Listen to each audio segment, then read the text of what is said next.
Olá, pessoal, boa noite a todos e todas. Nós estamos hoje no nosso terceiro dia de evento, né, Boa online, noite.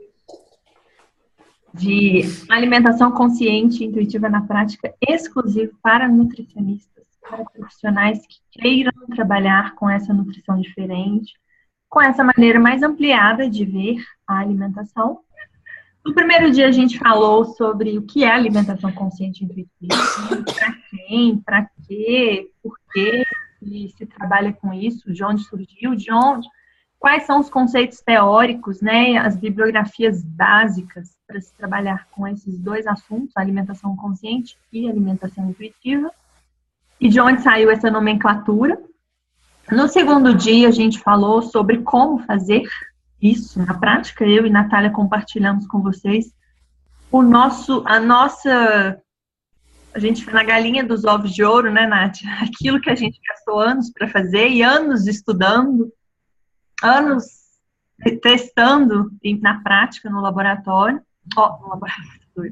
consultório.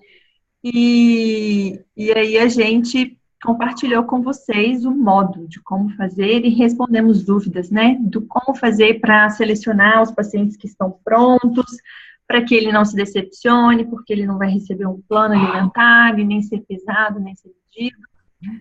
Como a gente faz para manter o comprometimento do cliente, para que ele, né, tenha adesão e a gente consiga perceber a evolução e o resultado, né, da transformação dele.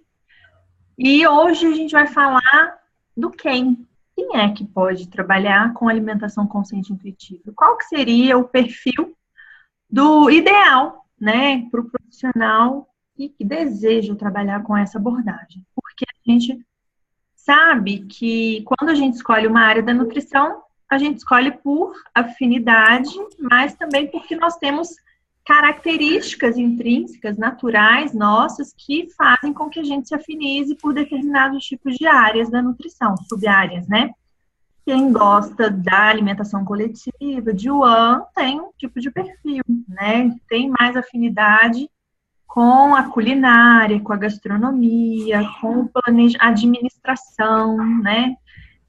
Quem gosta da clínica se afiniza mais com os termos médicos, com o ambiente hospitalar, com a fisiologia, né, propriamente dita, e com a dietoterapia, né.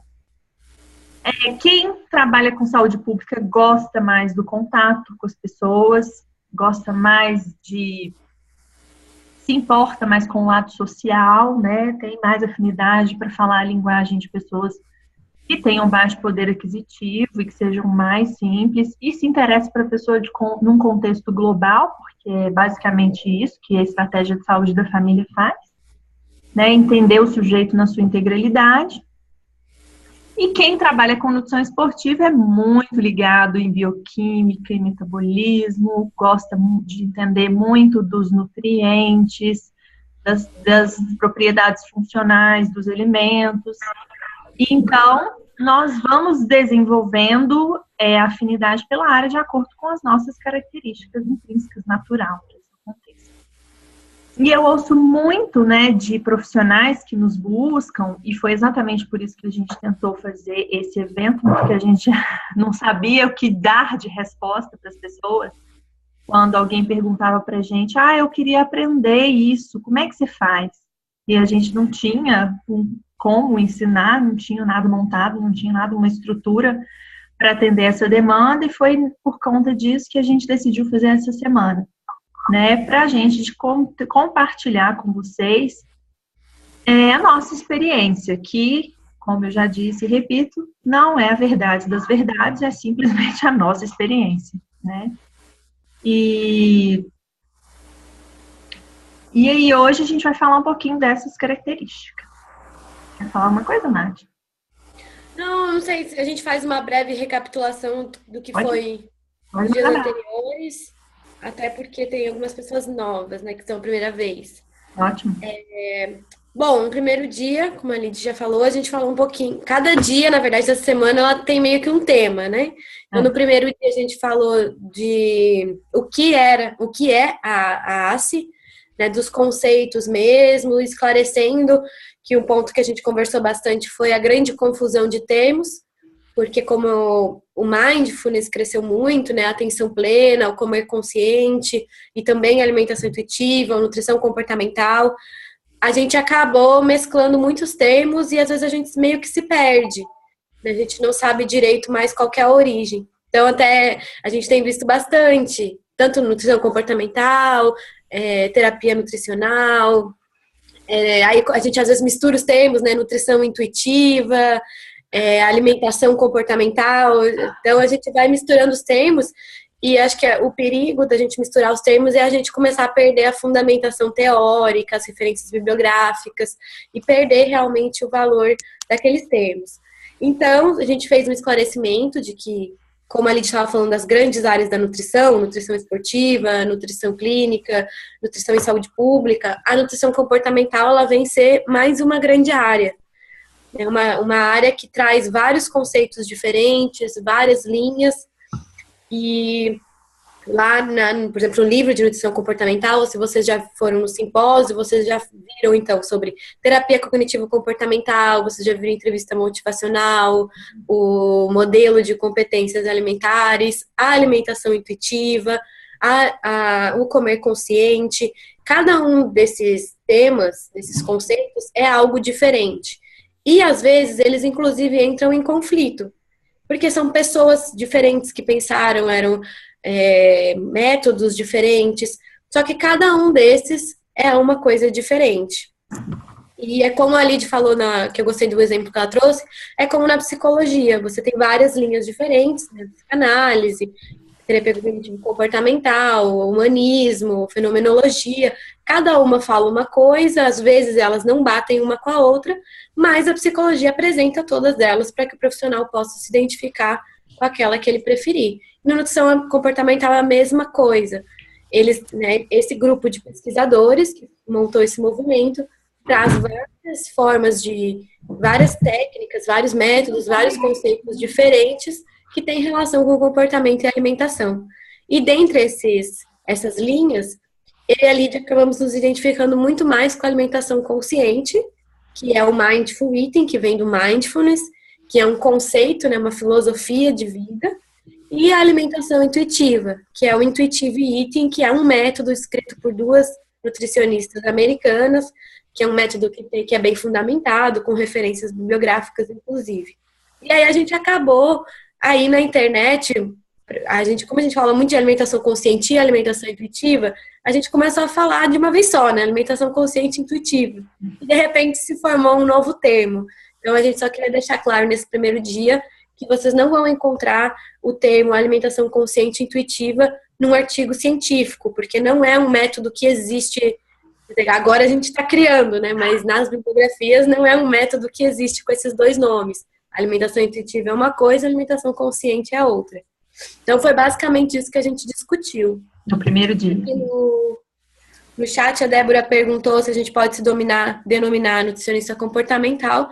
Então a gente pode sim, porque na verdade a gente está utilizando algumas das linhas, alguns conceitos propostos pelo próprio nutrição comportamental. Exato. E essa foi uma das coisas que a gente conversou ontem, Débora. Essa é até uma estratégia que a gente utiliza para nos diferenciar do nutricionista tradicional. Porque todas as vezes que a gente fala assim, o que você é? Eu sou nutricionista. As pessoas falam assim, então me passa uma dieta. Né? E aí, quando a gente coloca esses termos, né, terapeuta nutricional, eu me afinizo mais com o terapeuta nutricional, e a Nath usa os 2, né? Você usa também o nutricionista comportamental, um e outro. Mas aí as pessoas perguntam. Então, é a brecha que você tem para... Moema, deixa de compartilhar com a gente a sua tela. Aí no alto da tela você vai encontrar um botãozinho vermelho, Stop Share. Isso. Aí... Me perdi. E aí, quando você coloca esse termo, né? Eu sou nutricionista comportamental, eu sou terapeuta nutricional, aí a pessoa já desperta uma curiosidade, não? Mas o que é isso, né? Nossa, eu recebo todo dia uma mensagem inbox na minha página me perguntando o que faz um terapeuta nutricional, qual é a sua formação, né? Então, é a brecha que a gente tem para se tornar, para se diferenciar, até para sinalizar que você não é um nutricionista que prescreve dietas e para que despertar um interesse ou a curiosidade nas pessoas para desenvolver um pouquinho melhor a ideia daquilo que você faz. A gente falou muito disso ontem, e comunicar para o outro é super importante no processo de prévio ao atendimento, né? Porque quando as pessoas sabem exatamente a nossa forma de trabalho, a nossa abordagem, a nossa forma de pensar a alimentação, elas já nos buscam com essa finalidade, né? Então, por exemplo, eu tenho clientes que têm, por exemplo, mães que têm, como eu sou mãe, eu atraio muitas pessoas que são mães também, né? Então, clientes, por exemplo, que têm filhos que têm alergia à proteína do leite de vaca, PLV, e elas precisam de fazer a restrição alimentar, mas elas já estão cansadas das nutris tradicionais por causa do terrorismo, né? Por causa daquela coisa da dieta ser rígida, e aí a criança acaba se tornando muito seletiva. Então, elas me buscam, mesmo sabendo que eu não sou especialista em APLV, por causa da abordagem que é mais flexível, que é mais tranquila, que é sem terrorismo nutricional, que é mais acolhedora, né? Então, quando a gente comunica isso para as pessoas, é uma maneira, uma estratégia que a gente tem de filtrar bastante os pacientes que nos procuram, né? E até das pessoas falarem assim, nossa, eu conheço uma pessoa que é exatamente o perfil de pessoa que você atenderia, que seria uma ótima paciente para você. Então, eu vou te indicar, né? Então, é super importante essa coisa, né, de diferenciar a denominação. Sim, assim como os nutricionistas, né, se denominam nutri-esportivo, nutri-funcional, nutrição, especialista em estética, sei lá. Cada dia ter um nome, eu acho que vale a pena. E até as meninas da nutrição comportamental incentivam isso, né, da USP. Verdade. No segundo dia, a gente falou um pouco de como, então, aplicar, né, como utilizar os conceitos da ACI no consultório. E ele te trouxe 3 dicas. Né, acho que é legal repassar as 3 dicas. Então, vamos lá. Só vamos fazer uma revisão. A primeira dica... Oi? Só fazer uma... Tem alguém com o microfone aberto.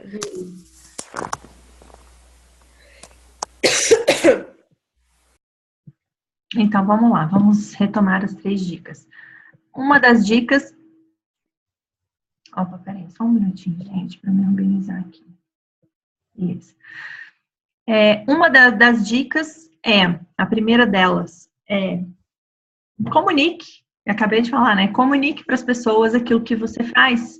Divulgue o seu trabalho. Não tenha medo de falar para as pessoas e deixar muito claro qual é o seu tipo de abordagem, qual é essa linha de pensamento, porque essa é uma coisa que nos limita, né? Muito enquanto profissionais da saúde, porque nós não aprendemos a fazer marketing pessoal, né? Nós achamos que marketing é uma coisa do demônio, dos capitalistas, dos marqueteiros, dos políticos e etc e tal. E marketing não tem nada de ruim, né? A forma que a gente usa, né, a intenção que se tem é que vai determinar se o fim vai ser bom ou ruim, né? Mas o meio, o marketing da divulgação do seu trabalho, então, comunicar isso via web ou por meio de palestras gratuitas ou de participação em eventos, né? E para isso você não precisa esperar ser convidado, não. Você pode se convidar para participar, né? Para dar uma palestra numa escola. Acaba que acaba que a gente vai falando tanto que as pessoas vão convidando, né? Eu não tenho que ficar me oferecendo, mas quando eu quero falar uma coisa específica, um assunto específico, um tema específico, né? E eu não sou chamada para um evento, eu me ofereço, né? Eu agora estou na vibe do mindfulness, que eu estou fazendo uma formação em mindfulness, que eu estou assim, alucinada. Então, tudo que me chamam para falar, a pessoa fala assim, você quer falar de quê? Eu quero falar de mindfulness. Né? Então, é isso, assim, você pode escolher aquilo que você quer comunicar e se você não for chamado para um evento, você se oferece, né? Faz uma palestra gratuita na sua igreja, no seu ciclo de amigos, aonde você tiver um bom relacionamento. Ter relacionamentos é uma coisa super necessária nesse meio para que a gente seja indicado, né? Manter um bom relacionamento com as pessoas. Nós vamos falar disso aqui hoje, nesse tema de hoje. E aí o segundo ponto gente, tá falhando a memória aqui, hein? Eu tinha que ter anotado, mas vamos lá. Era Comunique o seu trabalho. a sessão 0 era já o segundo? Eu acho que sim. Eu acho que sim. Gente, ajuda aí quem estava ontem, né? Quem anotou, ajuda aí quem estava, porque, eu preciso confessar para vocês um segredo. Eu estou grávida e a grávida não funciona. A Catarina colocou aqui que era definir avaliar o perfil. Escolher sua área de trabalho. Isso mesmo. Então, a dica número 0, defina a sua linha de trabalho. Saia de cima do muro. Isso mesmo, Catarina, graças a Deus, ajuda os universitários, aos formados, aos pós-graduados. Então, primeira coisa, defina a sua linha de trabalho, né? Por quê? Porque você não pode servir a todos.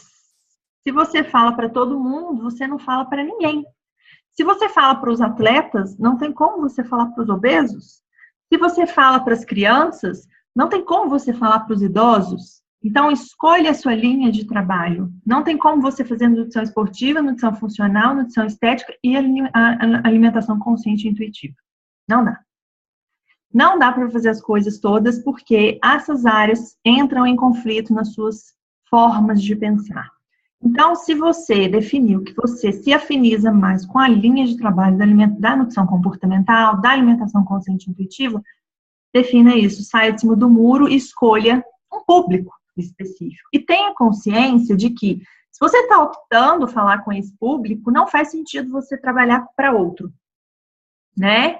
Então, se você amplia muito a sua área no seu consultório, na sua linha de trabalho, e por conta de dinheiro, você dificilmente vai conseguir atender bem todos esses tipos de públicos diferentes, porque ninguém consegue ser um generalista foda.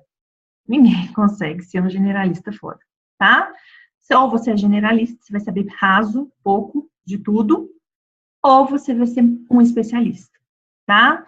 E aí você vai a fundo nisso e você tem que garantir que você vai ser um bom profissional nessa linha que você for escolher. E aí, nós falamos dessa coisa, né? Então, primeiro ponto, defina a sua linha de trabalho, saia de cima do muro, né? E aí, comunique, que é o segundo ponto que eu já falei para vocês. Comunique para as pessoas, não tenham vergonha de falar daquilo que vocês fazem.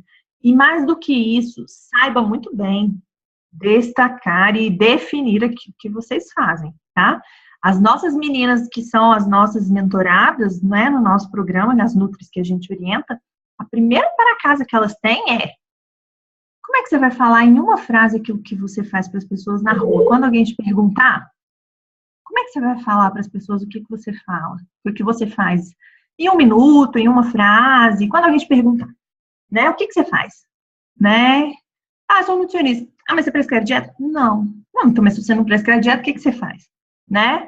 Então, tenha isso na sua cabeça. Tenha essa frase, essa ideia, esse conceito muito claro na sua cabeça para você comunicar claramente para as pessoas aquilo que você faz. Né? Eu tenho a frase tranquila, né, na minha cabeça. A Nath também e todas as meninas da nossa mentoria também têm na cabeça delas que elas fazem, elas sabem comunicar.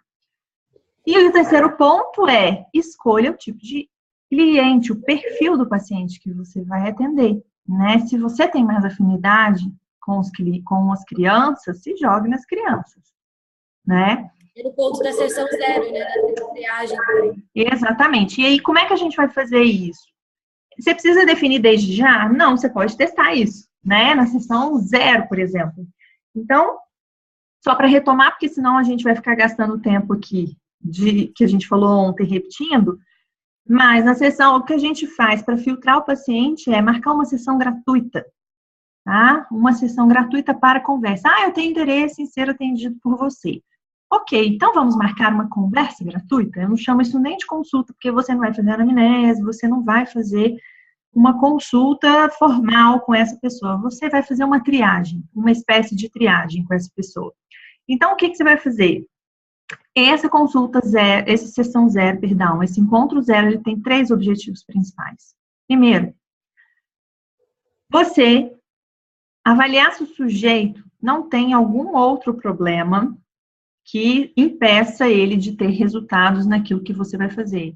Uma depressão grave, uma crise de ansiedade, uma questão psicológica mais grave que o impeça realmente de ter resultados num tratamento comportamental, tá? Então, se essa pessoa for deprimida e você detectar isso na conversa, nem começa o tratamento, porque não vai funcionar, tá? É melhor que você encaminhe essa pessoa para um psiquiatra, se ela não estiver fazendo acompanhamento, ou para um psicólogo. Por quê? Porque ela tem questões mais importantes do que a alimentação no momento para tratar, tá? E depois que ela tiver mais estabilizada, se ela já estiver em tratamento apresentando evolução, aí sim você vai atendê-la, tá?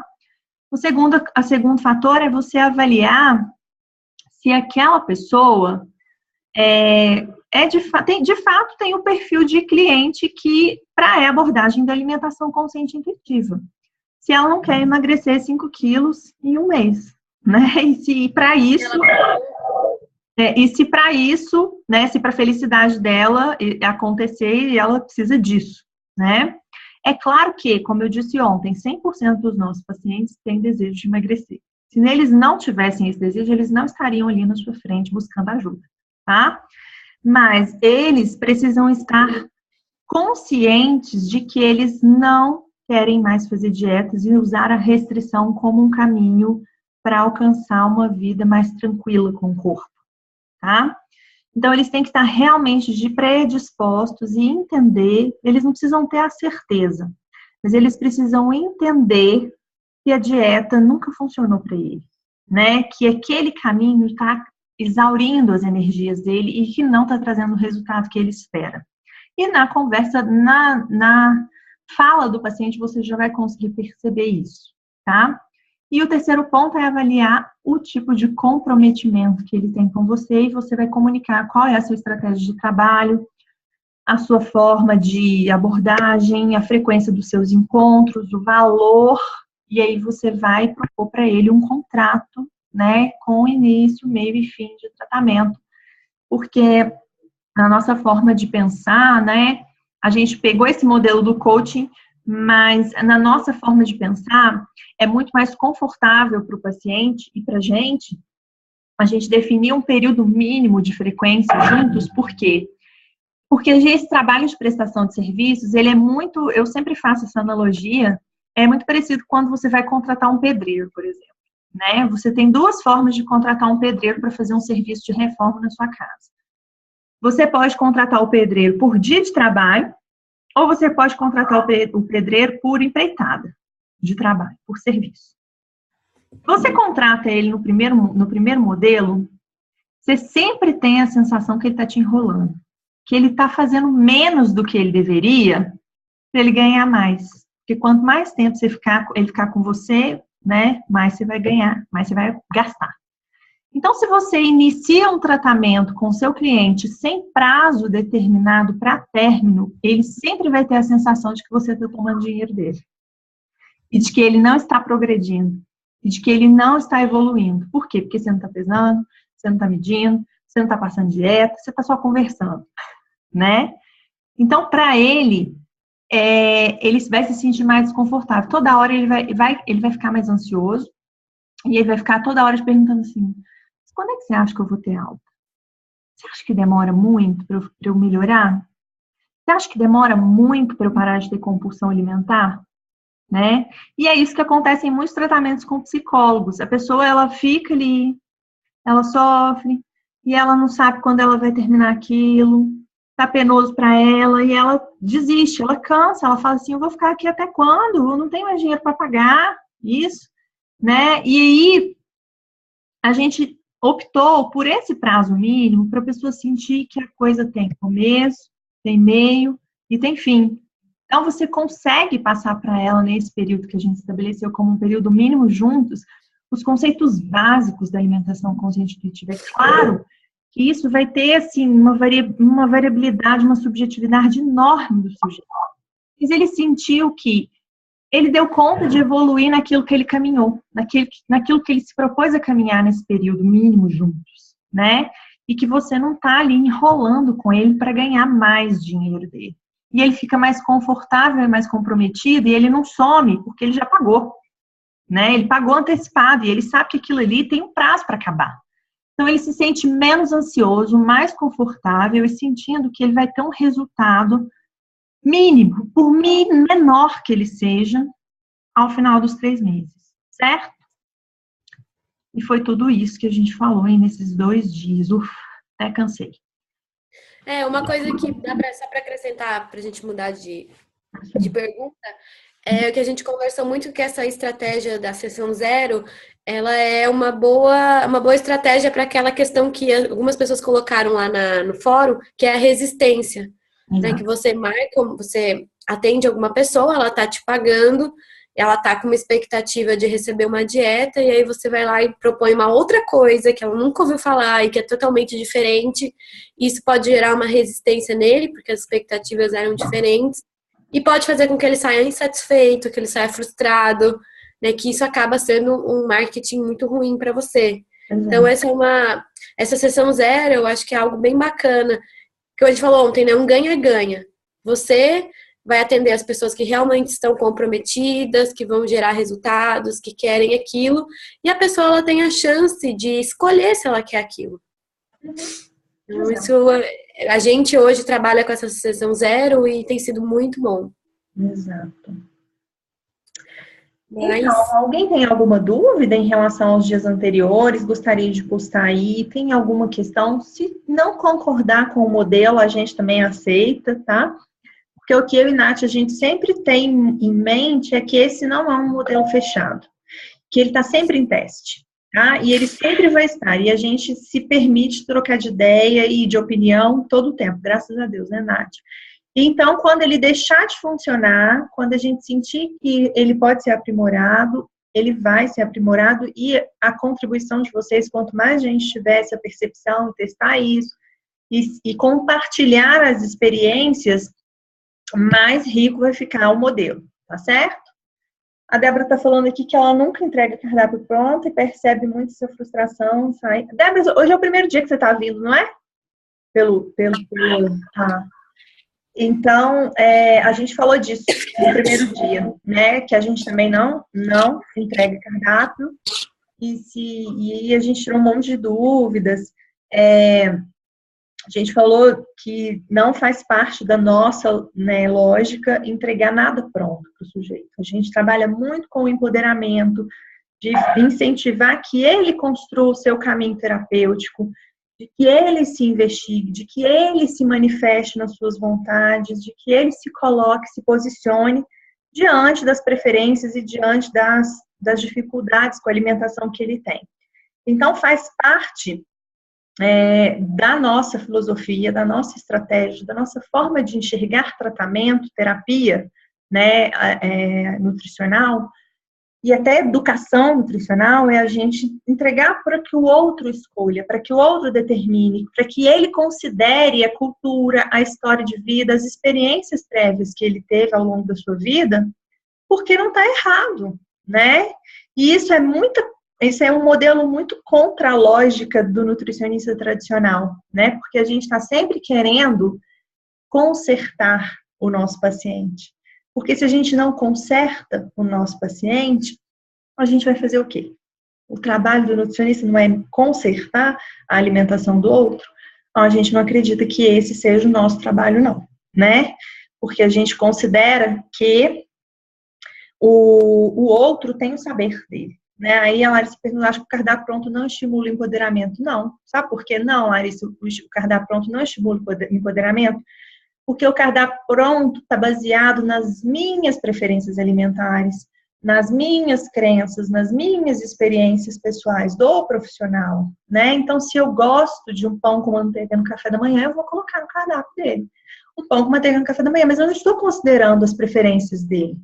Eu não estou considerando a cultura dele, né? Eu estou colocando aquilo que eu gosto e misturado a isso, fundido a isso, o meu saber técnico, né? Aquilo que eu julgo que é mais nutricionalmente adequado.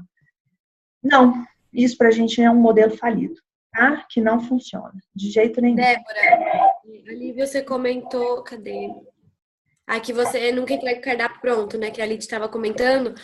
Você fazer essa sessão zero é esse alinhamento de expectativa.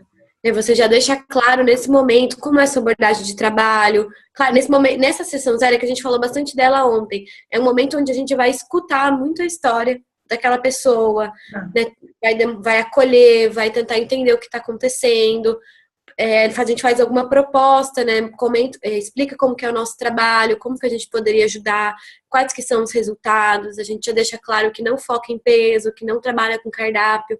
Então, se a pessoa topar fazer o processo com você, que a gente mostrou ontem, a gente faz um processo, né, que a Lid comentou rapidamente, fechado, um número de sessões fechadas, ele já vai saber mais ou menos o que ele está esperando, né? Ele já vai saber que ele não vai sair com papel na mão, que não vai ter cardápio.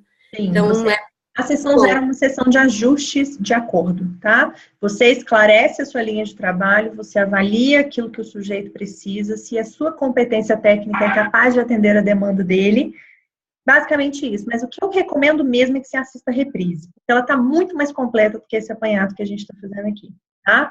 Tá lá no meu canal do YouTube, eu vou disponibilizar aqui o link para vocês. Até aqui, tá? Ó, acabei de disponibilizar o link do meu canal do YouTube aí no chat. E vocês acessem lá, assistam as reprises, quantas vezes for preciso. E eu vou responder as últimas duas dúvidas aqui, nós, né, Nath? A Renata perguntou uma coisa bem interessante aqui, em relação a essa coisa do paciente que está em acompanhamento psicológico ou psiquiátrico, tá? Então, quando o paciente estiver em acompanhamento com psicólogo e psiquiatra para compulsão alimentar, vocês atendem? Sim. Sim, e mais do que isso, Renata, a gente entra em contato com o psiquiatra e com o psicólogo e conversa com ele, tá? Para a gente fazer esse trabalho em parceria, em conjunto.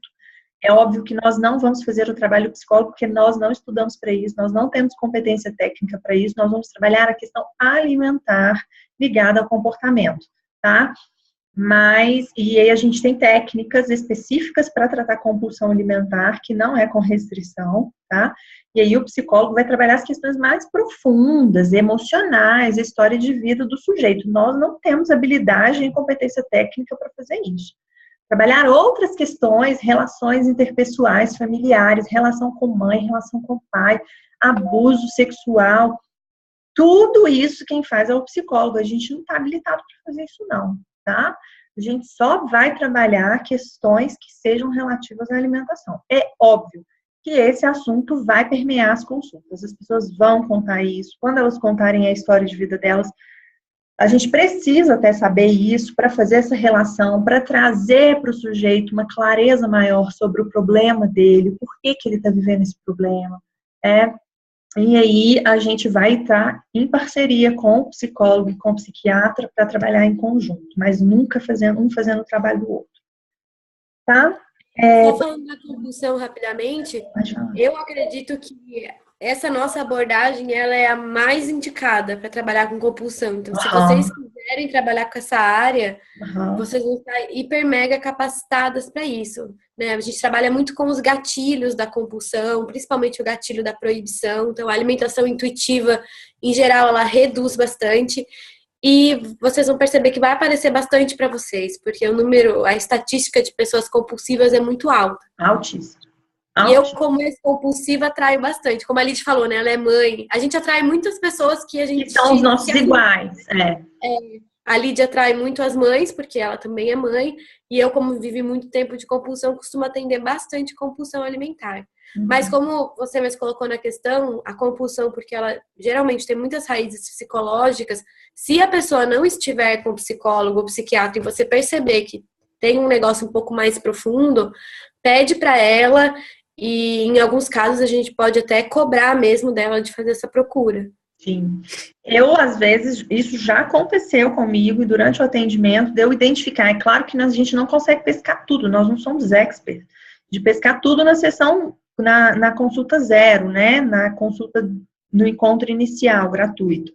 Então, acontece da gente fechar com o cliente e aí, ao longo do processo, você começar a identificar outras compulsões. Você vê que a pessoa ela é compulsiva com outras coisas, alguns traços de toque.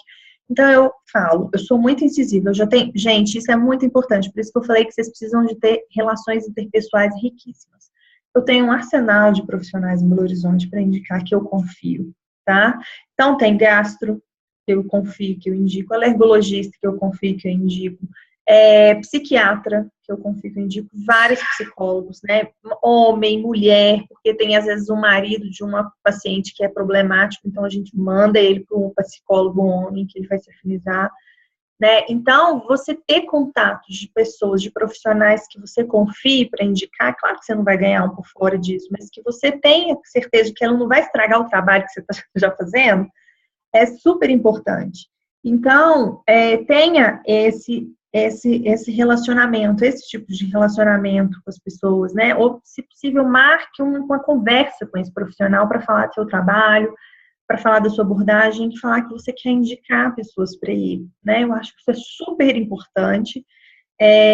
E a gente vai estar... Gente, a gente acredita muito que tem espaço para todo mundo. Senão a gente não estaria aqui falando isso para vocês, fazendo essa semana gratuita. A gente tem muito essa ideia de que ninguém está tomando o espaço de ninguém, nós não estamos fazendo trabalho de ninguém, nós não estamos tomando dinheiro nem cliente de ninguém. E tem espaço para todo mundo fazer o seu trabalho, desde que a gente haja com ética, com princípios, com muita honestidade, tá tudo bem, tá tudo certo, tá? Ninguém está fazendo nada de errado. Então, o Micinete está falando que tenho dificuldade na prática de não atender, na minha prática... Tem dificuldade na minha prática não atender o paciente com histórico de depressão e ansiedade. A maioria dos pacientes são encaminhados para o NAS, tem muitas queixas psicológicas. Eu não estou falando para não atender paciente que tem histórico de depressão. O que eu falo é que, se o paciente, você vê claramente que ele está deprimido e que ele nega fazer um tratamento psicológico, um acompanhamento para sair daquilo, eu recomendo que vocês nem entrem. Sabe por quê? Porque eu já fiz isso. Porque eu já me meti a querer fazer isso. E deu errado, gente. Então, é por isso que a gente estabeleceu esse combinado, esse acordo. A Nath também já tentou, né, Nath? Não rolou. E a a pessoa acaba entrando numa posição mais vitimista. Vítima. Né? E ela não consegue assumir o controle e a autonomia sobre o próprio comportamento, sobre a própria vida dela. E não é porque ela é cheia de mimimi, não. É porque ela tem uma doença orgânica. Então, não adianta você ficar insistindo, ficar bravo, ficar brigando e ficar falando com o sujeito que ele está de frescura, que ele está se vitimizando, porque ele tem uma doença orgânica, ele não consegue se ver como protagonista da vida dele, ele é sempre uma vítima, tá? A depressão, ela é assim. A pessoa se vitimiza, ela não consegue assumir o controle. Então, é contraproducente você assumir um acompanhamento de uma pessoa que esteja nessas condições, ou que esteja ansiosa e que não esteja em tratamento. Se a pessoa foi deprimida, gente, quem nunca passou por uma depressão, nunca tomou um antidepressivo. São pouquíssimas pessoas, tá? Então, se você vê que aquela pessoa está encarando o tratamento, ela vem apresentando melhoras. Então, como identificar se a pessoa está deprimida na consulta zero, né? No encontro zero? Se é tudo está contra ela. Se o mundo está contra ela, se todo mundo sabota ela, e se tudo der errado para ela, existe uma chance muito grande dessa pessoa estar deprimida. Tá? Ou dela ter uma mania de perseguição, ou dela ter um distúrbio psiquiátrico que faz com que ela não consiga perceber a importância dela no processo da vida dela, que ela está vivenciando naquele momento. Tá?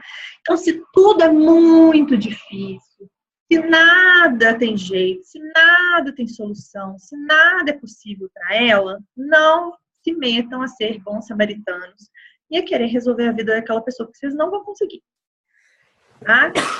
E não adianta nem tentar, porque vai fracassar e aí a pessoa vai ter a sensação de que ela gastou dinheiro à toa com você, você vai ter a sensação de que você foi fraco, foi falho, que você não foi competente, quando na verdade ela tinha uma doença orgânica, né? Era só isso, ela só precisava tomar remédio e fazer um acompanhamento psicológico, né? Gente, eu acho que pegando as duas dúvidas que apareceram agora, aqui, minha maior dúvida é como conduzir as conversas para chegar aos objetivos desejados. E também a questão, né, do nutricionista comportamental e do psicólogo, acho que a gente já pode caminhar para a discussão do tema de hoje, que é Ótimo. quem pode trabalhar com a ACE, né? Quem trabalha com a ACE. Vamos A lá. gente pode começar falando um pouco da questão que gera dúvida, psicólogo e nutricionista, de repente. Pode começar, né? Manda bronca. Bom, acho que essa é uma dúvida que apareceu lá no fórum também, porque a gente até ontem a gente brincou, né, que algumas pessoas comentam que é a nutricionista que também é um pouco psicóloga. Mas é importante, ainda mais que agora a gente puxou esse tema de depressão, de compulsão, que aparece bastante, a gente sempre ter muito claro até onde a gente pode chegar, né? O que é o nosso papel. Porque o papel do psicólogo é um papel muito diferenciado do nosso, muito específico deles e que a gente não domina. Então, às vezes, quando a gente tenta tratar, às vezes sem perceber, a gente acaba tentando tratar ou aconselhar a pessoa em uma área que a gente não domina, a gente pode estar correndo o risco de prejudicar essa pessoa. Então, o nutricionista comportamental, a atuação dele é um pouco mais profunda do que a atuação de um nutricionista tradicional, porque a pessoa ela vai contar a história de vida, ela vai contar coisas dolorosas, ela vai desabafar, ela vai chorar. Só que a gente precisa cuidar, como a gente falou, para não tentar consertar o paciente. Sempre quando a gente perceber que a gente não sabe o que fazer com aquilo, comentar da importância do psicólogo.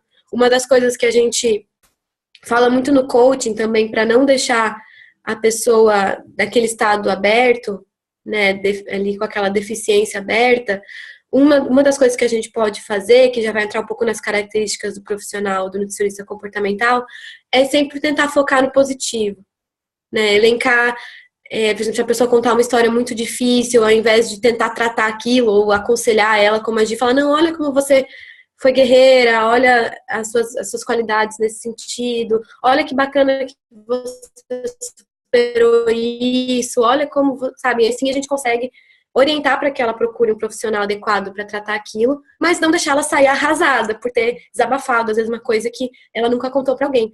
Vou dar um exemplo de uma coisa que aconteceu comigo que foi muito difícil na hora e que eu acho que exemplifica bem. Eu fiz um encontro zero com uma senhora e ela começou a contar um pouco da vida dela e de repente ela começou a desabafar uma história muito profunda de abuso, de violência doméstica contra ela e contra a filha bebê. E aí eu comecei a perceber que ela realmente estava muito deprimida, né, que ela estava se sentindo num buraco negro mesmo. E ela começou a contar toda aquela história e de repente ela me disse que ela nunca tinha contado aquilo para ninguém. E eu fiquei na hora um pouco assim, né, em pânico, né, rolou um pouco de ansiedade, assim, né, porque era uma coisa muito pesada que eu não tenho habilitação para trabalhar. Então, na hora eu falei, olha, eu acho que o seu lugar nesse momento não é aqui comigo. Eu conheço uma profissional super indicada que vai te ajudar muito nesse processo, ela vai te ajudar muito melhor do que eu. Mas eu também queria te mostrar, né, porque ela chegou com uma história muito baixa de autoestima, porque ela achava que era culpa dela essas coisas acontecerem com ela. Comecei a elencar os pontos positivos, assim, das qualidades dela, né? Como você foi forte em passar por isso. Como você é uma pessoa forte, como você é guerreira de ter chegado até aqui com essa história. Olha, daí você começa a puxar pro positivo e ela saiu super bem de lá e depois ela foi procurar a psicóloga para tratar. Então vai acontecer da pessoa realmente se sentir muito acolhida com você, isso é ótimo, sentir uma afinidade, né, se sentir feliz por ter alguém que escuta e ela vai desabafar muitas vezes umas coisas muito dolorosas. E aí a gente precisa ter cuidado. Eu acho que a palavra de falar é melhor, de não querer consertar. Porque nós, como seres humanos, temos a tendência de querer aconselhar as pessoas, né? E falar, faz isso, faz aquilo, ou porque se você não faz isso. A gente tem que ter um pouco de cuidado, porque cada pessoa é muito individual, né? Então, tentar sempre melhorar um pouco a situação, trazendo para um foco positivo, né? Para tirar ela um pouco daquele estado deprimido e aconselhar ela para ir no profissional. Então, uma coisa que eles falaram no simpósio de nutrição comportamental, que eu achei que diferencia bem os dois profissionais, é que nós, como nutricionistas comportamentais, a gente vai acabar entrando em contato com essas outras doenças, outros problemas emocionais. A gente pode até, de certa forma, não diagnosticar, mas ter uma noção do que está acontecendo, mas a gente não pode tratar. Ela fez uma comparação, ela fez uma comparação com um educador físico, né? Tá. Eu não me lembro como é que era, mas não sei se tu lembra. É a Márcia Dascal que falou isso, não foi? Foi. Ela falou assim que é a mesma coisa, ela falou assim, o profissional. Ah, não, foi a Fernanda Timmerman. Ela falou assim: Sim. foi o profissional de educação física, ele, claro, vai entender da alimentação, porque ele tem uma disciplina na graduação que fala de alimentação, ele vai entender mais ou menos, basicamente, metabolismo, ele tem que entender bastante de metabolismo, mas ele não pode prescrever dieta, porque ele não está habilitado para fazer isso. Ele está habilitado para fazer avaliações físicas, né? Da mesma maneira que nós conseguimos entender quais os tipos de exercício físico, que exercício físico tem efeitos positivos, que alguns vão ter a finalidade de hipertrofia, outros vão ter a finalidade de aumentar a resistência, mas a gente não pode prescrever o exercício adequado porque nós não estudamos tempo suficiente para fazer esse tipo de prescrição. Nós não estamos habilitados para fazer isso. Da mesma maneira que um nutricionista comportamental, ele vai entender um pouquinho mais das questões que permeiam as emoções, né, os pensamentos, os transtornos psíquicos, mas ele está habilitado simplesmente para identificar, não para tratar isso. E aí a gente identificando, fazendo esse diagnóstico, a gente encaminha para um paciente, para um profissional que esteja habilitado para fazer esse tipo de tratamento. Né? Foi isso que basicamente ela disse. Então, nós não estamos invadindo a área de ninguém, né? Nós estamos simplesmente entendendo, identificando que parte do processo é nossa, sim, mas parte do processo extrapola a nossa competência, a nossa capacidade de ação. E faz parte do nosso trabalho entrar em contato com esse profissional e reconhecer que ele é também importante no processo terapêutico do paciente, porque, afinal de contas, o nosso interesse é no bem-estar do paciente.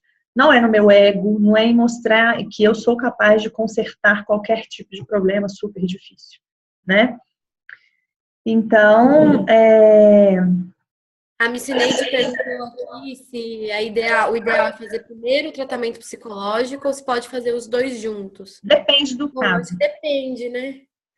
Depende. Quando, em geral, a gente faz, por exemplo, compulsão alimentar é bastante. É que depende muito do caso. Você vai identificando, por exemplo, se você perceber que a situação emocional, psicológica que a pessoa vive te impede de realizar o trabalho, tipo, ela não vai conseguir, porque ela está muito deprimida, ela tem uma questão muito mais séria de obsessão, aí o ideal é fazer o psicólogo primeiro. Né? Sim. Alguns casos de transtorno alimentar, por exemplo, uma anorexia muito grave, às vezes é melhor ela passar primeiro pelo psicólogo, porque você não vai conseguir agir. Sim. Mas E em até outros para um psiquiatra. Tem pacientes que têm casos de ansiedade tão graves que eles não conseguem ficar parados. Eles ficam o tempo todo assim, se mexendo. E mexendo em alguma coisa. E aí ele se levanta, eles rodam um pouco na sua sala. Gente, como que você vai começar um processo desse? Né? Com uma pessoa. Como que você vai ensinar para ela a escutar o próprio corpo dela se ela não consegue parar quieta um segundo? Né? Então, assim, é importantíssimo que a gente olhe para a cara dessa pessoa e pense assim, converse minimamente uma hora com essa pessoa e fale assim, essa pessoa está com uma linha de raciocínio lógica? Ela está com os pensamentos organizados? Ela está minimamente saudável do ponto de vista emocional para começar um processo terapêutico que ela vai ter que mergulhar na própria história dela? Se ela não estiver pronta para isso, ela precisa de mais reforço emocional e nós não somos habilitados para isso, tá? Então, estou falando em casos extremos, assim, de pessoas que são extremamente obsessivas, que têm toque, que têm crises de ansiedade graves, que estão deprimidas, que elas estão num grau de depressão tão grande que elas não conseguem olhar no seu olho. Então, olhar no olho, aí a gente já está entrando no tema de hoje. Olhar no olho é uma habilidade que nós, nutricionistas comportamentais, precisamos fazer. Ter. Não ter medo de olhar no olho. Né? Eu aqui não estou olhando no olho de vocês, porque eu tenho que olhar para a câmera e eu não consigo ver a carinha de vocês, as reações de vocês. Mas não tenham vergonha de olhar no olho dos pacientes. Né? Não, isso é necessário. Né? E ter uma sensibilidade de entender, né? É olhar no olho mas sem ficar intimidando o sujeito, né? Olhar no olho no sentido de tentar realmente entender e estar aberto para conseguir enxergar nas entrelinhas, né? Enxergar aquilo que o sujeito está querendo te dizer, que vai muito além da linguagem verbal. A linguagem corporal, ele te diz muita coisa. Na forma dele se sentar, ele te diz muita coisa, né? Na forma dele olhar para você e falar com você, ele te diz muita coisa. Na forma dele contar a história dele, se a história dele tem um princípio, meio e fim, se ela tem uma linearidade ou se ela não tem. Se você precisa intervir todo o tempo para redirecionar ele dentro da história, para que ele não fuja muito do assunto, né? Então, tudo isso, né, a habilidade de escuta é fundamental nesse trabalho que a gente faz. Então, vamos lá, vamos elencar, né? A gente não trouxe isso tudo escritinho aqui para vocês, porque a nossa proposta, ela é muito mais de troca, de conversa, de interação, então a gente não queria dar aquela aulinha formal toda cheia de referências bibliográficas. Nós, afinal de contas, nós estamos abrindo o nosso consultório para vocês, né?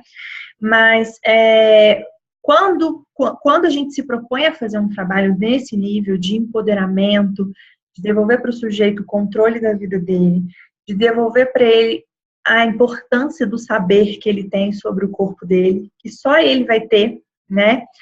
E não existe hoje nenhuma máquina, eu sempre digo isso para os meus pacientes, não existe hoje nenhuma máquina, nenhum teste, nenhum exame, por mais tecnológico que no mundo que seja o mundo em que a gente está vivendo, não existe hoje uma máquina que detecte a sua fome. Só você vai saber dizer qual é o tamanho da sua fome, qual é o grau da sua fome e qual é a saciedade. Então, quem sou eu para te dizer que a sua fome é errada, né? Quem sou eu para te dizer que você sente muita fome ou pouca fome? Eu não tenho como mensurar o seu grau de dor, o seu grau de sofrimento, nem o seu nível de fome, nem o nível de saciedade. Por isso, o seu corpo é uma máquina perfeita, soberana, e o seu saber vale muito mais que o meu, né? O meu papel aqui, eu sempre digo isso para eles, é colocar uma luz em você para que você se olhe. Porque, às vezes, as coisas podem parecer muito obscuras aí para você enxergar. Então, eu sou aquela pessoa que está com a lanterna na mão, jogando luz para que você olhe para o seu processo e você construa o seu processo. Você seja o ator principal do seu processo terapêutico, né? Então, você ter esse desprendimento do seu saber e considerar o saber do outro é fundamental nesse processo, né? Para trabalhar com alimentação intuitiva. Você não querer consertar ele o tempo todo, né? E você ter empatia. Vocês sabem o que é empatia? Porque muitas vezes a gente fala tanto de empatia, mas a gente não tem a noção exata do que seja o significado de empatia, né?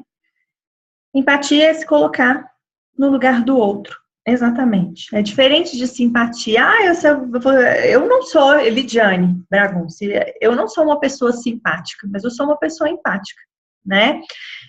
Não, eu confesso que eu não sou aquela pessoa que tem aquele olhar regalado, que não sou fofa, não sou meiga. A Nath é muito mais fofa, muito mais meiga do que eu.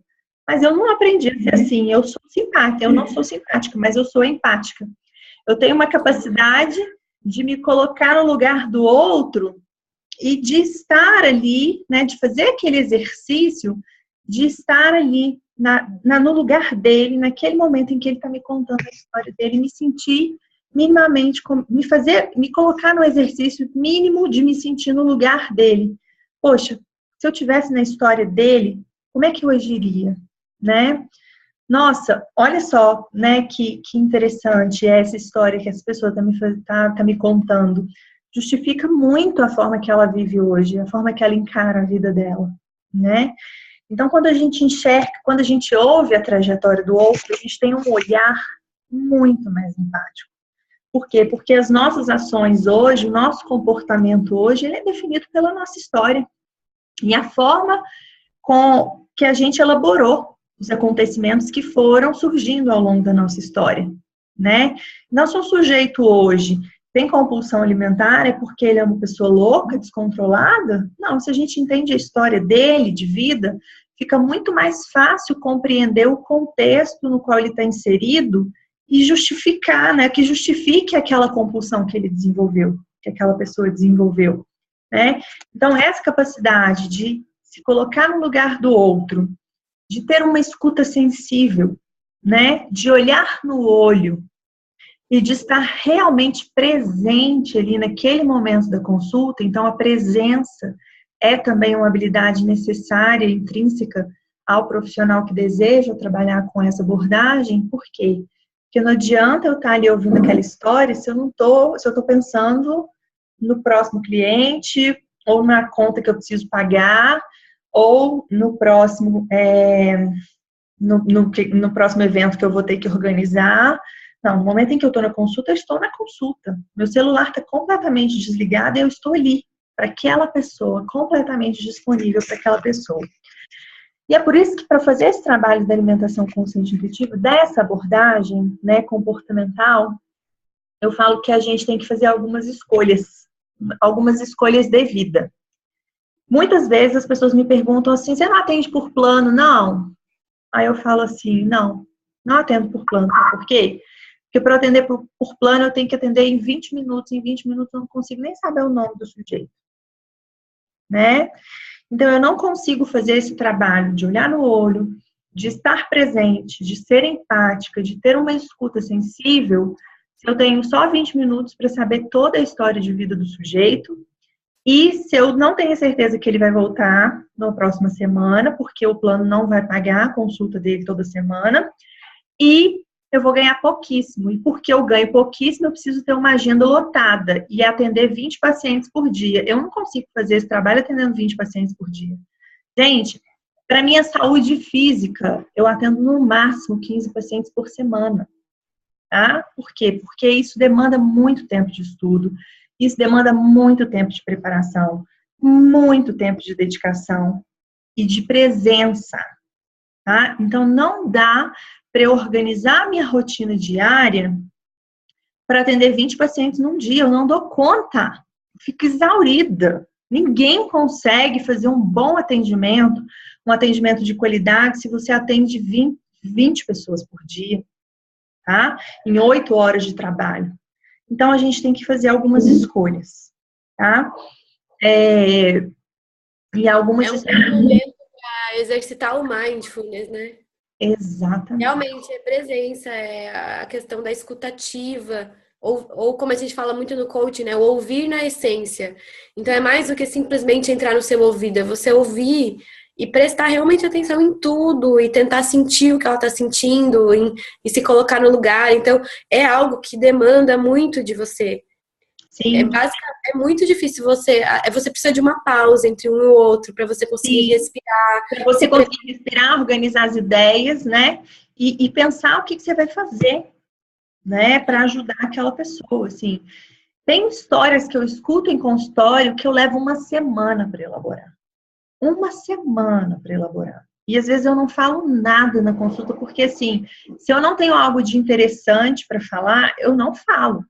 Eu prefiro falar assim: olha, vamos ficar com essa reflexão, vamos fazer esse exercício dessa meditação de respiração para a gente se acalmar e na próxima semana a gente retoma esse assunto. Se eu não tenho nada de útil para falar, eu não vou consertar a vida daquela pessoa. Eu não vou falar nada, eu não vou falar qualquer coisa para ela, tá?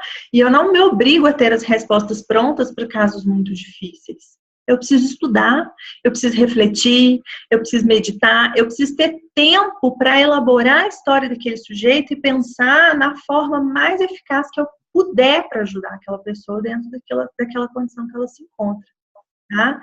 Então, isso implica em você fazer escolhas financeiras, tá?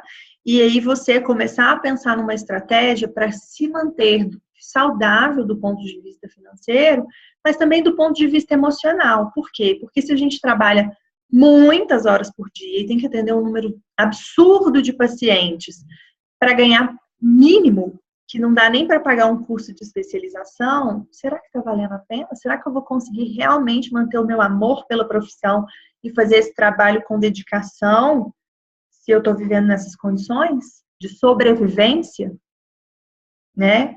Então, Marcelo perguntou aqui se vocês encontram pacientes pouco participativos com respostas curtas e etc. Principalmente os adolescentes, Marcelo, né?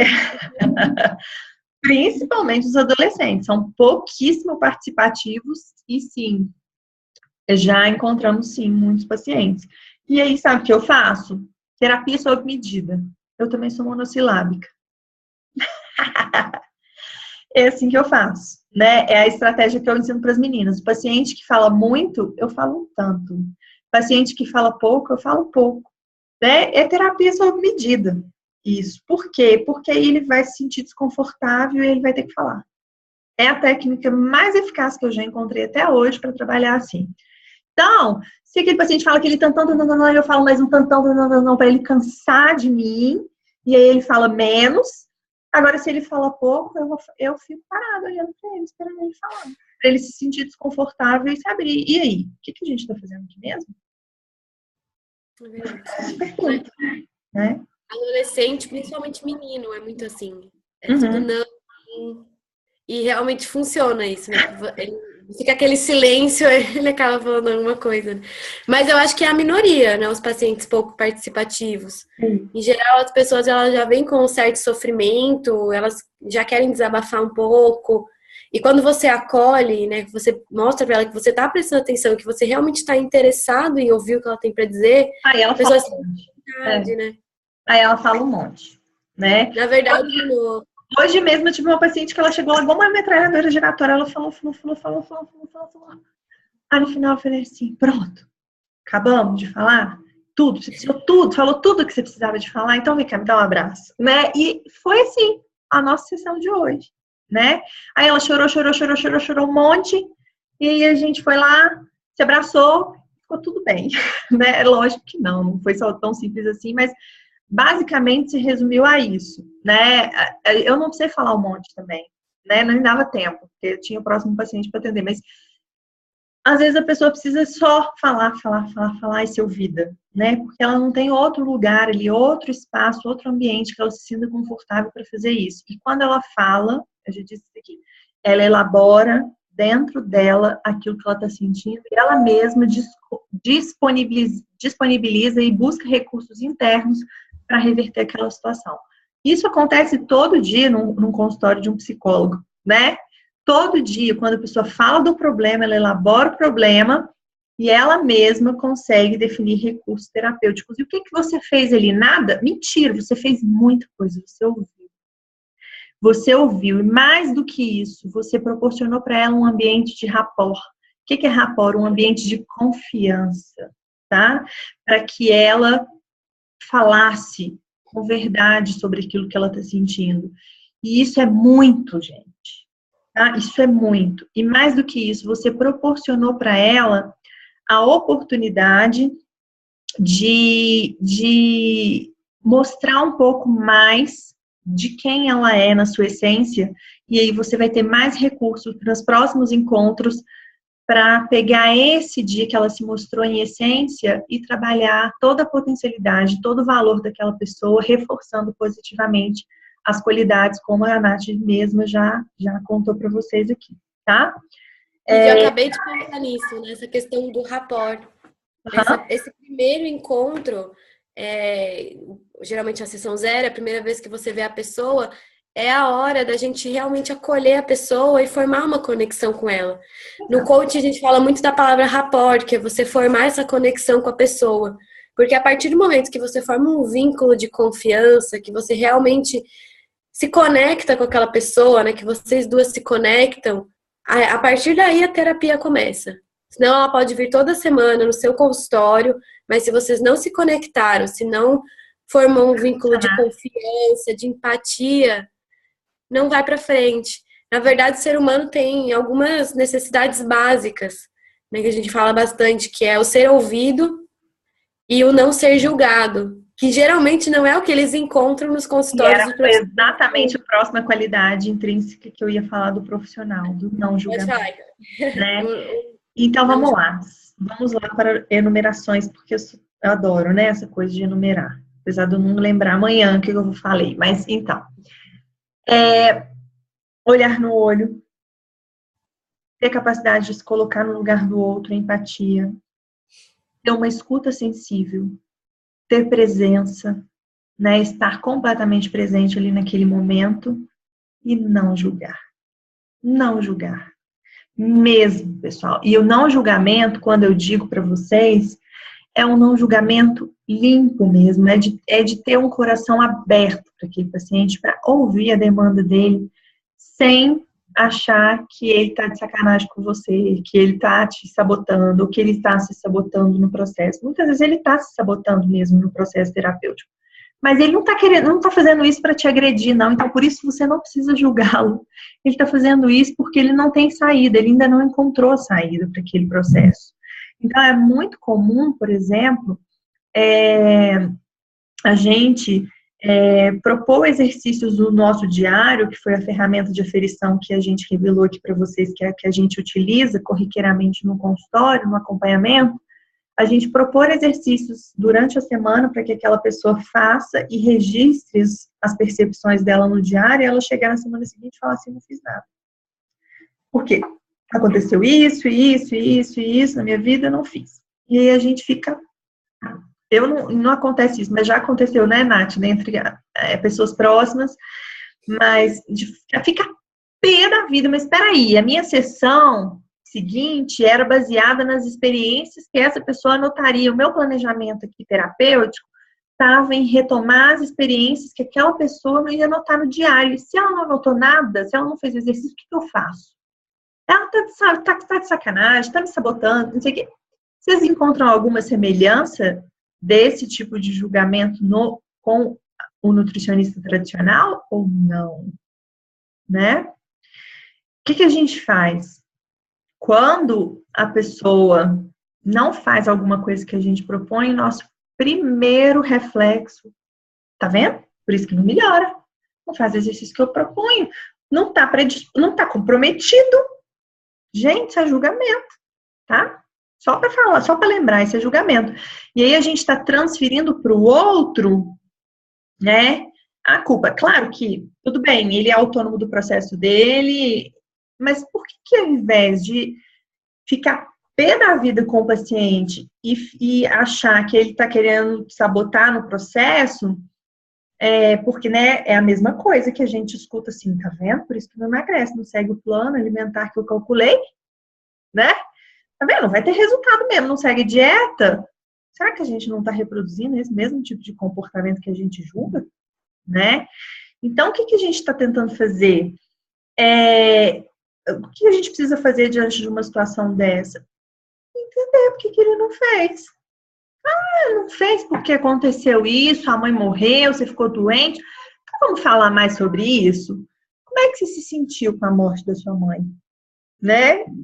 Então, vamos falar sobre isso. Como é que você se sentiu ao longo dessa semana quando você ficou doente? Por que você ficou doente? Será que a sua rotina você não está respeitando o seu período de descanso?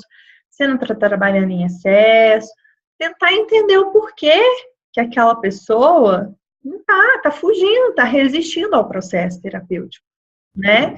Será que é porque ela está com medo de entrar em contato com as coisas? Ou será que é porque ela não se afiniza com o diário? Será que é porque ela não gosta de escrever, ela prefere falar? Será que é porque ela realmente não teve tempo, porque ela está tão demandada na sua rotina que ela não tem tempo para se olhar? Então, como é que ela vai fazer para reservar um tempo para se olhar? Porque para esse processo ela precisa se olhar, ela precisa encontrar esse tempo para se olhar. Então, propõe junto com ela alternativas ao longo da semana para que ela reserve esse tempo para ela se olhar, para que ela se perceba e para que ela anote, ou para que ela registre. Se ela tem dificuldade em anotar, então vamos fazer o seguinte, então grava áudio para mim, manda pelo WhatsApp, já que você não quer anotar, você acha que gasta muito tempo, manda pelo WhatsApp o áudio, manda, sei lá, grava no seu celular, manda por e-mail para mim o áudio, procura jeito, alternativa, para que a pessoa faça aquele exercício sem que você julgue aquela pessoa como se ela fosse uma pessoa preguiçosa, ou que está te sabotando, ou que está se auto-sabotando, sempre pensando o pior. Faz sentido para vocês ou não? Ok, então Olhar no olho, escuta sensível, empatia, presença e não julgamento. Essas são as 5 competências intrínsecas para o profissional que deseja trabalhar com esse tipo de abordagem, né? Então, como é que a gente faz para aprender isso se a gente não tem? Né? A Missineide perguntou aqui numa pergunta anterior, vocês acham que é preciso a gente fazer terapia para trabalhar com essa abordagem? Eu acho que, Missineide, é muito mais simples do que isso, tá? Eu acho que essa coisa de fazer terapia ou não é uma coisa que você avalia internamente, se você tem necessidade ou não. Eu acho que quem opta por fazer uma terapia se sente impulsionado a fazê-lo, tá? Então, eu não acho que existe uma condição, um pré-requisito, como, por exemplo, quando você faz uma formação em psicanálise, você tem que ser analisado. Quando você faz uma graduação em psicologia, você precisa passar pelo processo terapêutico. Eu acho que não necessariamente. Eu acho que quando você passa por processos terapêuticos, ajuda muito. Porque você entra numa constante de autoanálise, de autoobservação e de autoconhecimento, de autodesenvolvimento, tá? Então, faz com que você seja muito mais empático. Eu acho que quanto mais experiência de vida você tem, mais empático você é, né? Como é que se aprende empatia? Vivendo, né? Simplesmente se propondo a viver, fazendo esse exercício de vida, né? Não se aprende empatia em faculdade, não existe um curso de empatia, não existe um curso de escuta sensível, você só aprende fazendo, né? Vivendo, ouvindo. Eu já escutei mais de 600 pessoas na minha vida, então eu escutei pra caramba, né? E então eu aprendi que algumas coisas se repetem, alguns padrões de comportamento se repetem, que algumas falas se repetem, né? E então a gente vai aprendendo com a vivência a identificar essas questões. Eu acho que para a gente começar a trabalhar com essa abordagem, a gente precisa ter uma vontade muito grande, muito, muito grande de ajudar as pessoas, sabe? Uma sensação, uma necessidade, assim, quase que visceral de ser útil ao outro, de servir ao outro, né? E eu e Nath, a gente tem essa característica, né? A gente quer muito ajudar aquela pessoa e a gente não tem interesse em se promover. É diferente, por exemplo, de quando a gente vê um médico que não tem uma habilidade de lidar com as pessoas. Ele quis ser médico porque ele quer, ele gosta do status e do salário de médico, mas ele não tem uma habilidade para estar ali naquele papel, né? Ele não desenvolveu e ele não está disposto a desenvolver essa habilidade. Quando você escolhe fazer esse trabalho, você está disposto a ouvir o outro na sua essência, né? Então, você tá com a intenção de querer ajudar aquela pessoa naquilo que você puder. Então, eu acho assim, você não precisa de fazer um curso de PhD, tá? Você não precisa ser PhD. Eu tô falando isso porque eu fui acadêmica, gente. E eu conheço um monte de gente que tem doutorado e não tem capacidade de ouvir o outro. Então, não é conhecimento técnico que vai fazer você ser uma pessoa sensível, tá? Não é fazendo terapia que você vai se tornar uma pessoa sensível, tá? Não é pagando um curso de coaching que você vai se tornar uma pessoa sensível, porque também tem um monte de conhecido coach que não tem essa habilidade. Eu acho que quanto mais eu vivo, mais eu percebo que para você fazer esse trabalho, você só precisa ter uma intenção muito genuína de ajudar o outro, tá? Aliada a isso, uma responsabilidade e uma vontade de aprender mais e mais e mais. Curiosidade, não ser picareta, né? Não fazer as coisas por uma motivação financeira, fazer as coisas com uma necessidade de ser correta, de ser ética, né? Todo o tempo, e de ser uma pessoa do bem, né? Então, se você se classifica como uma pessoa do bem, que tem uma super vontade de ajudar as pessoas e é extremamente interessado e quer estudar, faz, porque você só vai ficar bom em atendimento atendendo, tá? Você não precisa de fazer uma pós-graduação e de ter um mestrado, de ter um doutorado, de ser pega bosta num monte de coisa em Harvard para você escutar bem o sujeito, Você não precisa disso, tá? Mas à medida que você escuta e que você vai percebendo que você precisa de mais habilidade técnica para fazer isso, você busca, tá? Eu comecei, como eu disse para vocês ontem, eu contei minha trajetória, atendendo as pessoas em casa, porque eu tinha lido o livro do Intuitive Eating. Eu não fiz nenhum curso de Intuitive Eating quando eu comecei. Agora eu já fiz, né?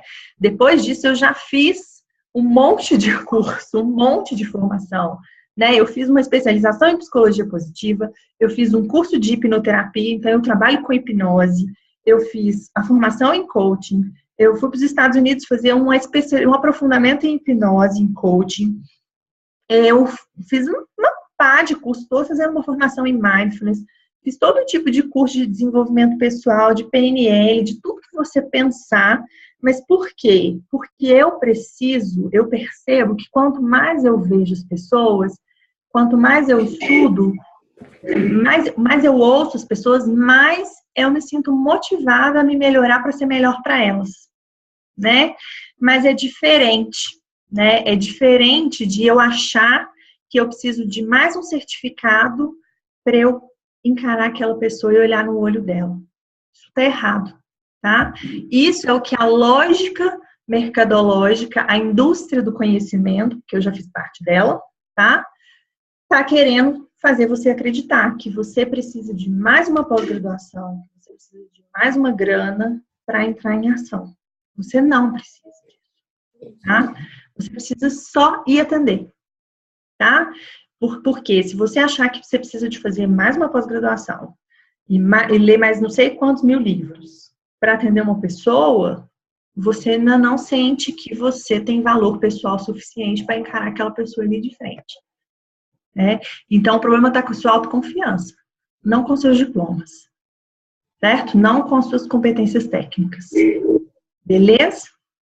Gente, uma coisa que a gente sempre fala para as meninas da mentoria, que é uma coisa que a gente faz, que quando chega aquela pessoa na nossa frente, que é muita frase que alguém citou aqui, né, do Jung, eu sempre faço isso, eu me pergunto como que eu posso ajudar essa pessoa? Porque isso te dá um senso de intenção genuína, te dá um senso de responsabilidade, né? Porque se você identifica que para ela é melhor outro profissional, é outra estratégia, você quer o bem dela, você está fazendo aquilo para o bem dela, e não para certificar que você é um bom profissional ou que o que você acredita dá certo, mas porque você quer que ela melhore, que ela seja uma pessoa, que ela consiga lidar com o problema dela. Então, acho que essa é uma pergunta muito que te traz para esse senso da boa intenção, né? Que te lembra disso, que você tá lá não por uma questão... A gente fala muito isso na mentoria, né? Da questão do ego, da questão que é muito essa questão que a gente vive nas profissões da saúde, e na verdade a nossa intenção genuína de estar lá para ajudar outra pessoa é de ajudar outra pessoa, de fazer com que ela melhore daquilo, com que aquela dor possa passar de alguma forma. Uhum. E uma outra coisa que eu acho interessante que a Lid falou da curiosidade, eu acho que você se manter curioso, tanto em relação à pessoa, né? Você ter curiosidade, lembrar disso, de ser curioso para aprender mais daquela pessoa, tanto ser curioso para aprender mais daquilo que você acredita, daquilo que você sente que faz sentido, é o que vai te mover. E tem um autor, inclusive do Mindfulness, que fala que é difícil a gente ser curioso e julgador ao mesmo tempo. Se você tem uma perspectiva de curiosidade em relação à vida, em relação àquela pessoa que está na sua frente, em relação ao que seja, é difícil você ficar julgando, porque você está num aspecto de curiosidade, você quer saber mais, você quer saber o que ela passou, o que ela viveu. Então é uma perspectiva neutra, né, de curiosidade. Exato. Então, as características intrínsecas que a gente está falando não é no sentido assim, não, de você precisa ter isso para ser um bom profissional. São características que vão fazer com que você seja um profissional mais humano, né? Que nada mais é não julgado, que ouvido, que realmente se colocar na intenção de ajudar, que na verdade, acho que essa é a finalidade de você ser um profissional da saúde, né? Em essência, sim, né? Deveria ser o desejo de todos que buscam fazer esse curso, né? Um curso nessa área. Mas essa coisa que as meninas estão comentando aqui, que elas têm síndrome de certificado, isso, gente, eu conheço exatamente isso, né? Se conheço exatamente isso. Por quê? Porque eu fui professora universitária e o que os professores fazem, né? Se colocar numa posição de superioridade, por quê? Porque eles também são inseguros, porque eles vieram de uma lógica de ensino e de formação em que eles são o tempo todo colocados para baixo pelos orientadores deles, né? E aí o que acontece? Eles se sentem mal. Só que porque eles se sentem mal, eles querem se vingar do sistema, reproduzindo exatamente aquilo que eles receberam, né? E então, o que acontece? O professor chega lá na faculdade, ele quer parecer que ele é fodão, porque ele quer a admiração das pessoas, e aí o que ele faz? Ele faz o aluno acreditar que ele não sabe nada, e que o professor sabe tudo, tá? A gente aprendeu a ser assim, tá? É uma estratégia, tá? É uma estratégia para o professor parecer muito bom, então ele faz o aluno crer que o aluno não sabe nada, e aí com isso, ele está se colocando num patamar de superioridade, de hierarquia, e aí o aluno vai admirá-lo, ou ter medo, ou criar um certo distanciamento disso. Então, mas isso não é consciente, não, tá? Os professores não fazem isso porque eles são maldosos, não. É porque a lógica funciona assim. Eu conheço bem os bastidores. Então, é porque eles são inseguros, né? Então, eles querem parecer muito bons. Os professores que são realmente bons, eles não estão preocupados em se mostrarem bons. Eles são. Eles simplesmente são. E eles não ficam o tempo todo falando que eles são bons. Eles são os mais simples, os mais acessíveis, na verdade, né? E aí a lógica do mercado que a gente escuta dos nossos pais, né? Daquelas pessoas que são superiores e que de alguma maneira nos mantiveram estudando, é que assim, você tem que ser o melhor. Não está suficiente, você tem que ser o melhor, você tem que ser o resultado, você tem que ser o top de linha, você tem que estudar fora, você tem que falar não sei quantas línguas, você tem que ir, porque senão você não está pronto para o mercado. Gente, é uma lógica totalmente capitalista. É só para que você consuma, tá? É só para que você se sinta inadequado para você consumir. Afinal de contas, as faculdades estão vendendo curso de especialização a roda, tá? Em cima da sua insegurança. Em cima da sua insegurança. Gente, eu tinha essa síndrome que vocês comentaram, né? A síndrome de certificado. A Lid sabe. Porque quando a Lid me conheceu, eu fazia curso atrás de curso. Eu era devoradora de livros. E eu sempre achava assim, grana ferrada. Nossa, eu já tinha feito 1000 coisas. Eu lia livro atrás de livro. Eu sempre achava que, mas eu vou fazer esse curso, daí eu vou me sentir preparada. Porque sempre faltava algo.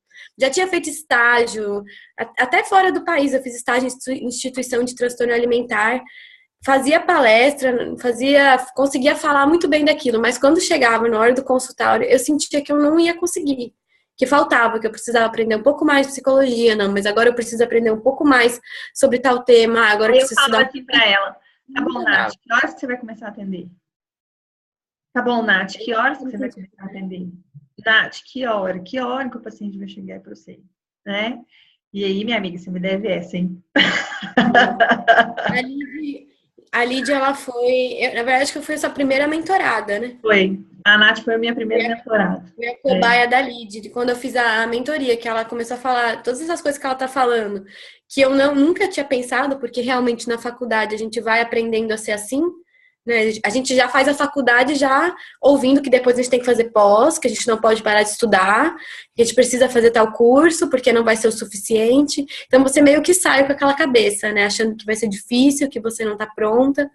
E aí aí a Lid começou a colocar essas questões pra mim, né? De quando que eu ia estar pronta. Nunca! Nessa lógica, você nunca vai pronto. Gente, eu sou uma pessoa que eu fugi totalmente da lógica, porque eu comecei atendendo no 6º período, eu nem era formada, eu já tinha uma super experiência em atendimento quando eu tinha formado. Então, eu sabia, eu nunca parei de estudar. E o que eu quero dizer para vocês é que vocês não precisam parar de estudar, mas é que vocês não podem deixar de atender.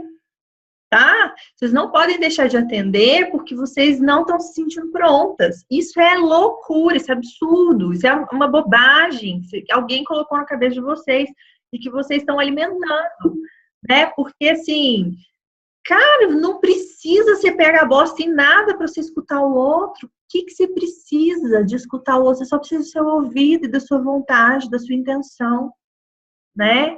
Você só precisa disso, né? E aí, o que que a gente... Tá todo mundo perguntando o que que é mentoria, o que que é isso, o que que é esse negócio. Amanhã nós vamos falar só de mentoria. O que que a gente faz? Porque a gente compartilhou tudo isso com vocês para dizer que não existe hoje um curso de especialização de nutrição comportamental. As meninas da equipe de nutrição comportamental, do movimento nutrição comportamental, estão estudando a possibilidade remota de criar um curso à distância, tá? Para especialização. Só que não se sabe quando, não se sabe como, não se sabe onde, tá? E não existe hoje. Então, tudo o que se faz nessa área hoje na prática, nós aprendemos fazendo. E aí, o que que a gente vai fazer amanhã? A gente vai mostrar para vocês como é que a gente criou um curso. Então, eu comecei testando com a Nath foi minha primeira mentorada, depois outras nutricionistas começaram, aqui de BH, começaram a me procurar, inclusive as minhas ex-alunas, né, da faculdade, como é que eu faço, que não sei o quê, e elas já tinham mais proximidade. É verdade, a Miss Inês está falando que tem um curso no IPIGS, que fala de nutrição comportamental. Eu acho que é o único curso que tem de nutrição comportamental lá, e eu não sabia que existia também, eu não sei recomendar, eu não sei, eu não conheço a equipe. E é bom, Larissa, o curso? Conta pra gente aí. Conta pra gente da experiência. Você quer falar aí no microfone? Pode falar como é que é o curso de especialização. Você falou que abriram uma turma agora em Fortaleza, pode falar. Deu certo? Estamos te ouvindo. Então, na verdade, começou agora. Nós tivemos 2 finais de semana de aula, então tá muito no início, mas o que eu posso falar é que já do início já deu para gostar bastante do curso. É excelente, eu indico. Posso continuar dividindo um pouco com vocês a experiência ao longo do curso, mas é bem legal. É do IPGS, tá? E eles iam abrir uma turma, se não me engano, em BH, eu posso até olhar. Tá? É o Rafael, o professor Rafael, o coordenador.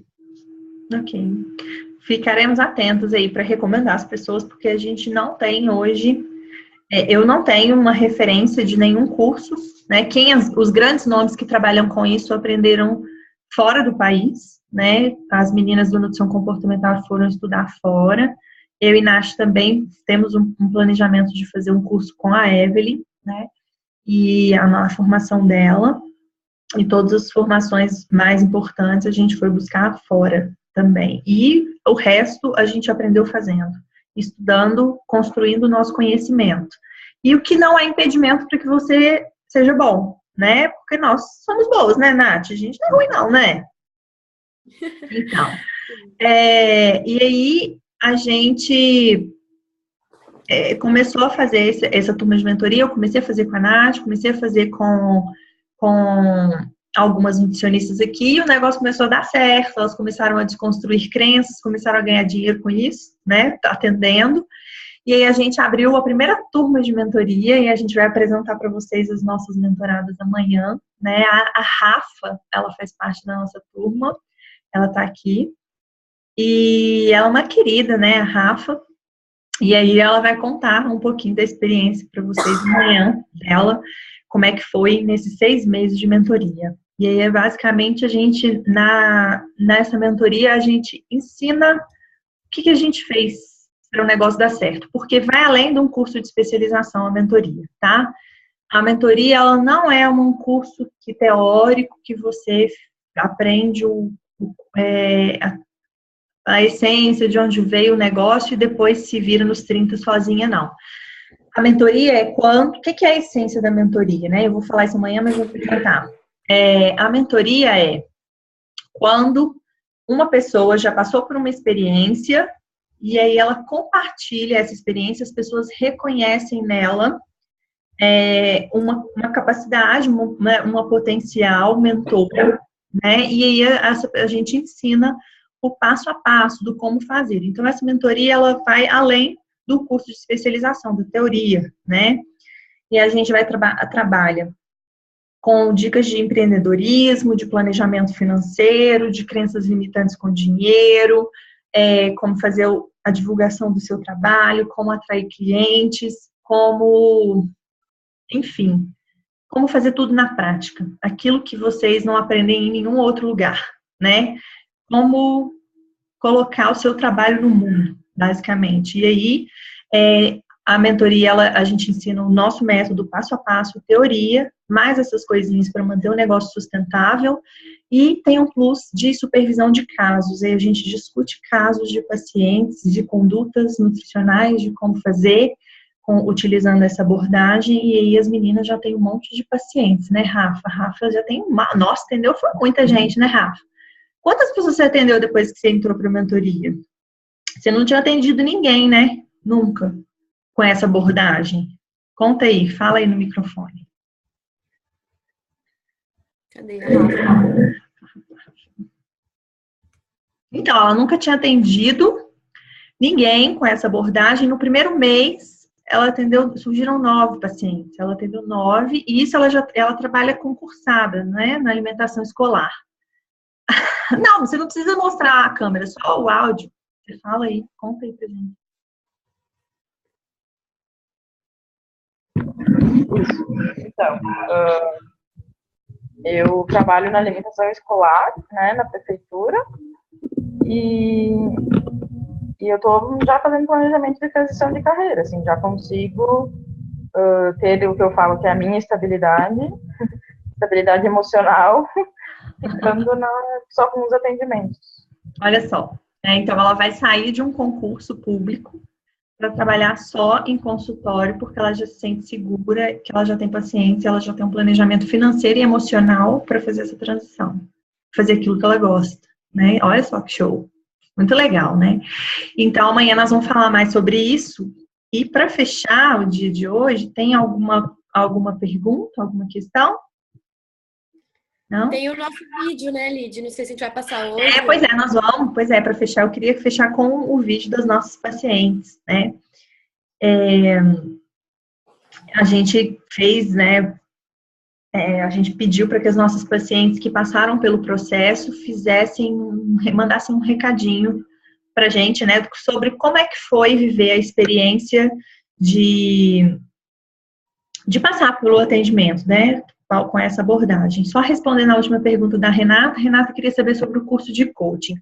Renata, eu fiz uma formação diferente da Nath, eu já tinha feito a formação antes, em 2013 que eu fiz, foi 2014.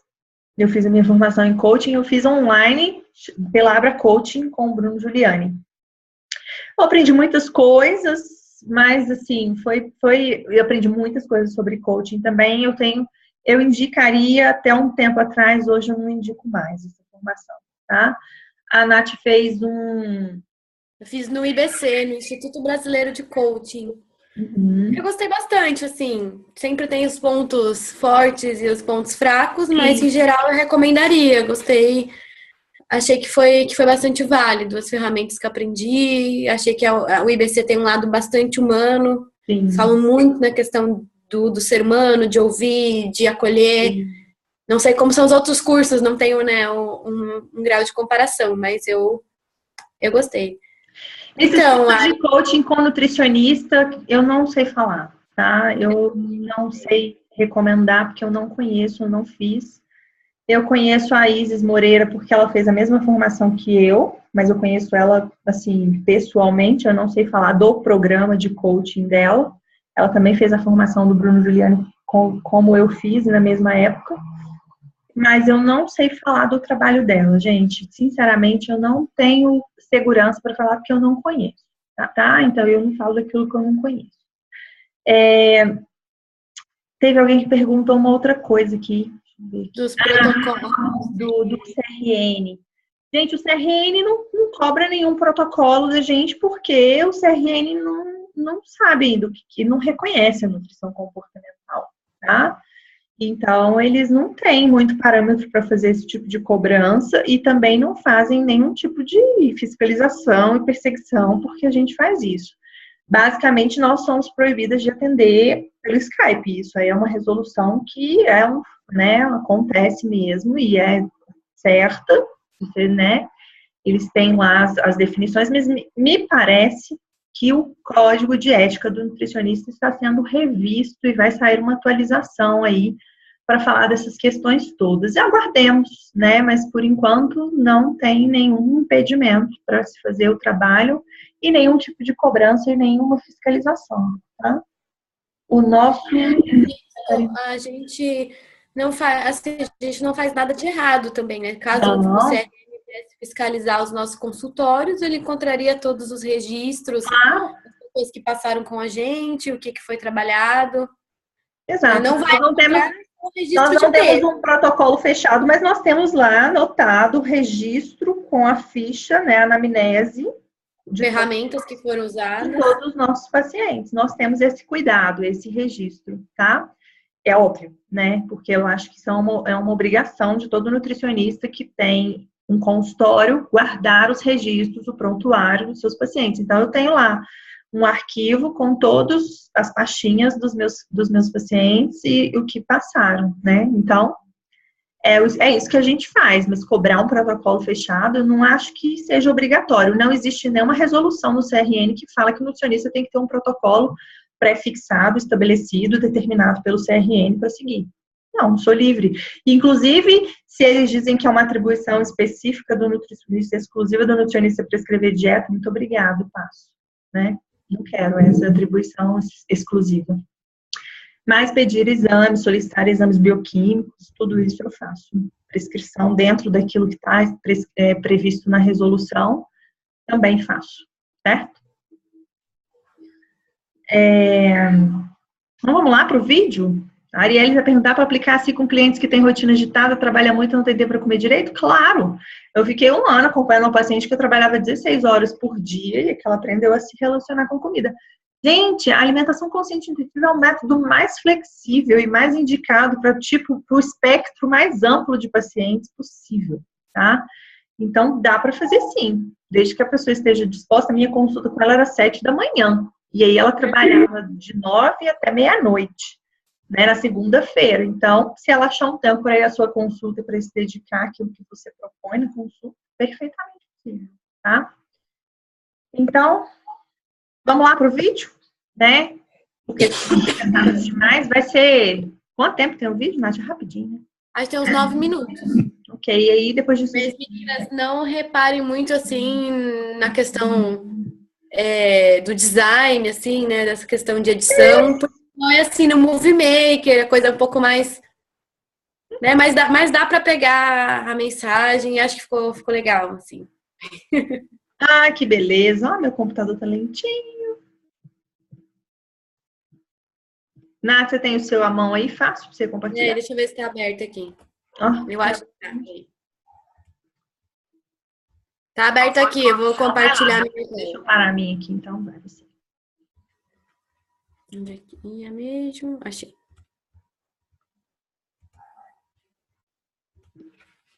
Deu certo?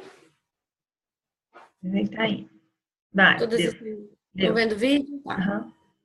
Se não der pra ouvir, me avisem. Minha primeira dieta foi aos 8 anos de idade. Nasci, né, e logo me tornei um bebê obeso. Eu sou uma pessoa que literalmente sempre estive de dieta. Foram muitas e muitas dietas. Vivia de uma dieta em outra, querendo emagrecer, querendo perder peso, querendo me sentir bonita. Eu sempre fiz dieta, academia. A questão do controle alimentar sempre foi uma presença na minha vida. Emagrecer eu consegui várias vezes. Agora, manter meu peso, eu não consegui. Nunca me sentia realmente assim, satisfeita, feliz de fato com os meus resultados. E junto com isso também fui perdendo a minha autoestima. Eu já havia quase 1 ano que eu tinha me formado em nutrição. Eu ficava com medo de trabalhar, porque o que as pessoas iam pensar de uma nutricionista gorda. Procurei ajuda profissional e aí eu escutei que eu tinha que mudar de área, tentar alguma outra coisa que eu não precisasse ser magra.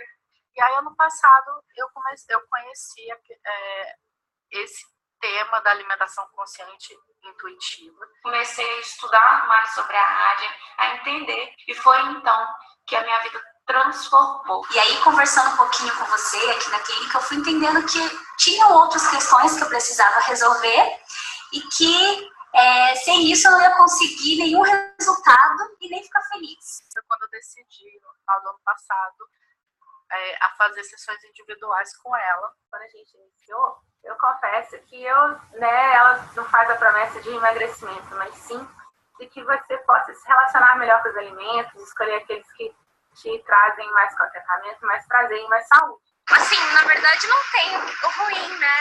É que não tem que se restringir. Foi muito bom tu trabalhar com aquele sentimento de culpa, de ter o controle sobre tudo, inclusive sobre a minha alimentação. Foi a possibilidade de entrar em contato com o meu corpo, como eu nunca havia feito antes. Além de descobrir que horas eu sentia fome, como era essa fome, né? A gente teve um exercício que para mim foi muito especial, que eu quero destacar agora, que foi um exercício de alimentação consciente e intuitiva, na qual eu tinha que comer qualquer alimento que eu quisesse, só que de uma forma presente e consciente. E eu escolhi uma paçoca, né, que era um alimento assim que me gerava uma vontade de comer mais.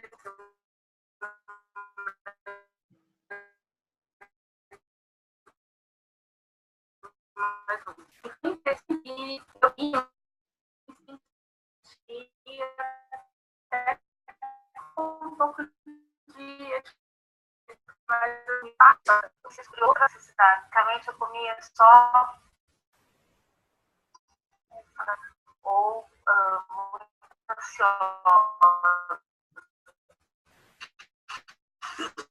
Então, aquele alimento que você tem desejo, sem saber o porquê, vamos entender qual a sua... Isso nos deixa, de fato, para aproveitar, livre, né? Para aproveitar o que a gente realmente precisa. Andar com o meu corpo, que ele precisava, né? Que é descanso, um pouco mais de descanso dentro do possível, e trabalhar a minha ansiedade de uma outra maneira. Né? Ela está me ajudando a entrar mais fundo nas minhas questões emocionais mais profundas e me ajudando a perceber que minha relação com a comida é apenas a ponta do iceberg. Eu aprendi que às vezes a gente come compulsivamente por causa de algum problema e não necessariamente porque a gente está com muita fome. Eu me emociono porque o acompanhamento me transformou em todas as áreas da minha vida.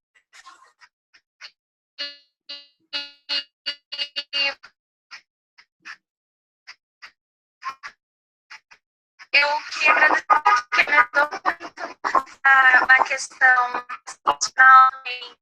Que eu estou tendo. Cheguei lá,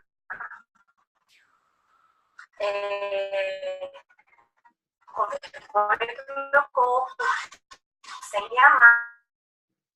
O acompanhamento com ela me fez ver o peso, que não é emagrecer. Né? A gente coloca nisso, né, no peso, no emagrecimento, no tamanho da minha calça, uma importância, né, para disfarçar outras coisas que realmente têm que ser resolvidas para que a gente possa se amar, para que a gente possa se sentir bem com a gente mesma. E perceber o que é o verdadeiro sentido de auto-amor, né, autoestima. Nossa, me ajudou muito, sabe? Na parte da aceitação. A perceber que eu sou uma pessoa maravilhosa e que eu tenho muitas qualidades, que sou muito além do que meu peso ou do que minha aparência, que é o que a sociedade impõe pra gente, né? E a gente, como se o nosso valor estivesse só no nosso peso. Eu consigo representar para vocês o que significa falando do meu vestido de noiva. Quando eu cheguei lá, falar e comprar um vestido de noiva me dava pavor, eu só chorava. Né? E ao longo do nosso tratamento, eu comprei um vestido de noiva.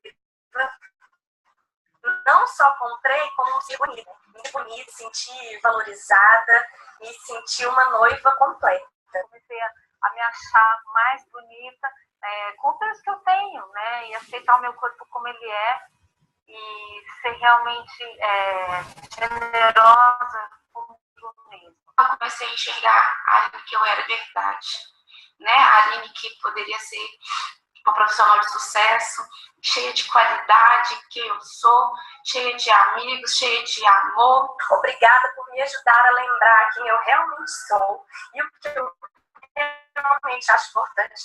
Cada dia eu tô mais tranquila e eu sinto que eu tô no caminho certo. Então, para mim, isso foi o mais importante. Me sentir livre e feliz. Porque mudou a minha vida profissional, mudou a minha vida sentimental, mudou a minha vida familiar. E eu acho que não é à toa que as pessoas que passam com você falam que, de fato, é libertador. Provavelmente foi um dos trabalhos mais transformadores para mim, que eu realizei até hoje. E foi ótimo e, nossa, eu espero que todas as pessoas tenham essa oportunidade, porque foi, assim, muito bom para mim. Ela conduziu o processo de uma maneira assim, extremamente sábia, me deixou muito livre, me permitiu descobrir o que eu precisava. Né? Seu trabalho Recomendo que você busca uma transformação permanente, sem fórmulas mágicas. Recomendo muitíssimo. Eu super recomendo a sua intervenção para quem realmente precisa, para quem tem essa dificuldade de enxergar ou de ter uma vida sem culpa, com relação principalmente à comida, que é o que nos faz bem, e eu espero que você possa ajudar muitas outras pessoas, assim como foi comigo.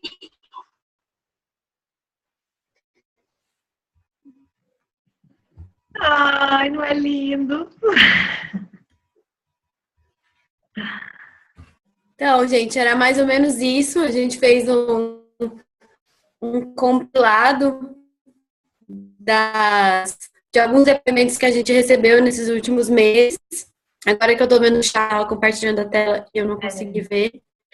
Mas era só para mostrar um pouquinho para vocês, assim, quais são os resultados. Né? A gente, de maneira nenhuma, foca no peso, a gente nunca mensura através do peso, a gente não olha para esses parâmetros físicos, mas as pessoas se sentem totalmente beneficiadas, elas veem a mudança, sabe? Vocês puderam perceber isso no vídeo, né? Que a libertação que elas sentem, a autoaceitação que a gente trabalha, a libertação em relação às dietas, elas poderem ter a autonomia delas, esses são os principais resultados. E as pessoas se sentem dessa forma que vocês viram. Então, é muito gratificante. Exato. E é justamente porque a gente quer que mais pessoas se sintam assim é que a gente está fazendo esse trabalho, né? De incentivar que vocês façam também esse trabalho, né? E de nos disponibilizar como instrumentos para transmitir esse conhecimento para vocês também. Porque a gente acredita que o mundo precisa dessa mudança, né? E eu fico muito emocionada quando eu vejo, porque o maior presente do mundo que alguém pode ter é ter um trabalho que faça sentido, né? E ganhar o seu sustento de vida fazendo alguma coisa que faça sentido. Então, a gente acredita muito, muito, muito nisso. A gente se dedica muito, a gente faz com muito amor. Eu não posso falar, porque grávida, quando começa a chorar, não para de chorar, mas enfim. Então, a gente quer finalizar o nosso encontro de hoje com essa mensagem, né? De que vocês são a extensão dos nossos braços, né? E das nossas pernas, e que vocês precisam se comprometer com isso também e fazer, né? Vocês não precisam de muito para fazer isso, só precisam de intenção. E aí a gente quer finalizar o nosso encontro de hoje com essa mensagem, né? E agradecer mais uma vez por vocês estarem aqui, por termos 23 pessoas às 9h da noite nos ouvindo. E obrigada, Marcelo, pela congratulação, pela gestação. E a gente espera que esse mundo se torne um mundo melhor. Tá? Um beijo para todas, boa noite e até amanhã. Tchau, tchau. Tchau, meninas. Boa noite. Beijo.